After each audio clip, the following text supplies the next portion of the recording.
Okay, so this is the wall I'm going to start with. It has been splatter painted. I let my kids, when they were, I don't know, 6, 8, 10, I don't know, have fun with this wall.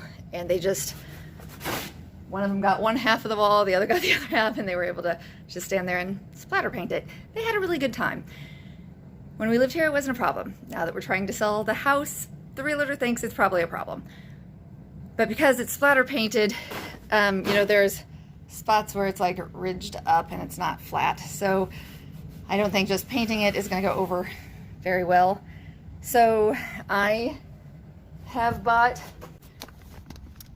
this joint compound for drywall and plaster repairing, and I am going to try to skim the wall. And then in my basement was this paint that I already had, and it's like the big 5-gallon bucket size, and I thought if I could use it, it's this color. I need to, you know, make everything neutral. That would be something that I could do. And so this wall that's blue and it has leading into this, like the white was a dry erase marker board that people could write, you know, on. And yeah, so I'm going to, I took this into the store because, you know, it's been here for like, I don't know, 5 or 10 years, and had them reshake it, and they said it shook up okay. So I'm going to use this, and hopefully this all turns out well. All right.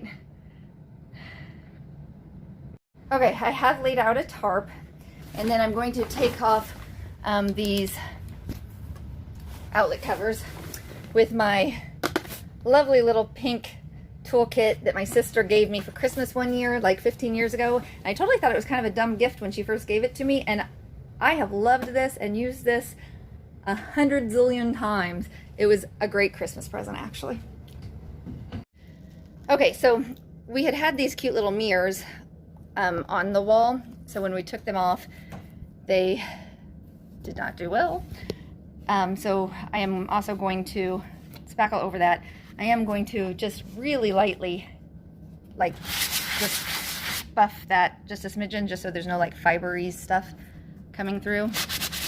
And I decided when I thought I should do that, I also am going to use just a little bit of a sandpaper like this to some of these really rough edges on the paint, so that maybe I can do a little less drywall.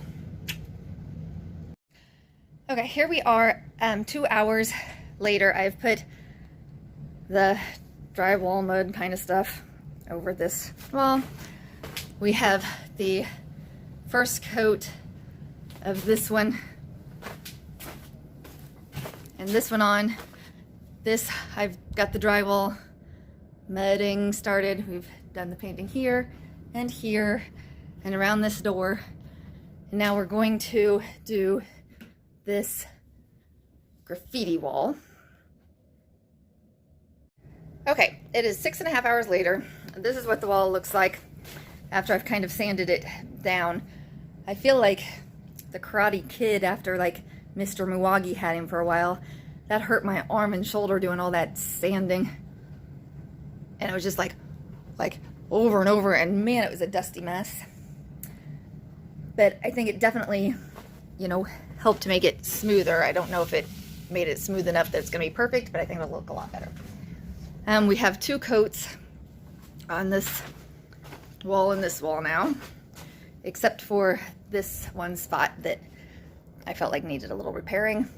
We did the top beam over here, and this wall, and this around these doors, and then in here we did the wall that had Nadia's name on it, and the purple walls we've left the blue. So, and I'm tired and sore. So I still think I'm probably going to leave the green, but I might change my mind tomorrow, because at first I thought I was going to leave, you know, that little skinny wall white. And the girls think I should change this wall out with this wall, and they're probably right, except I can barely get these shelves down. Like I couldn't get the shelves down, I guess I should say. And I feel like if I'm going to leave the green way over there, I could probably leave this green too. It was so cute when, you know, it was actually their little kid bedroom and that was in there. So I have done like a little bit of my cleanup. I took a bath, but I didn't wash my hair because I didn't want to sleep on a wet head. So it's a frightful mess. It is 4 minutes until 1 o'clock in the morning. I was going to say, so I am just taking my paint brush that I do my trim work with and I wrap it in, just saran wrap, and then I put it in the freezer, and that makes it stay good and usable. Like I don't have to go ahead and clean my brush, but like if I just leave it out, it would be dried up and my brush would be ruined. But freezing it, that has never failed me. It always has worked fine. I'm also going to give you though an update on my nails. So yeah, I lost 4 on this hand and they are a little painted looking. And I've lost 2 on this hand, but even the ones that are left, you know, don't look so hot. So painting, not exactly a good thing for your hands and nails. All right, see you tomorrow.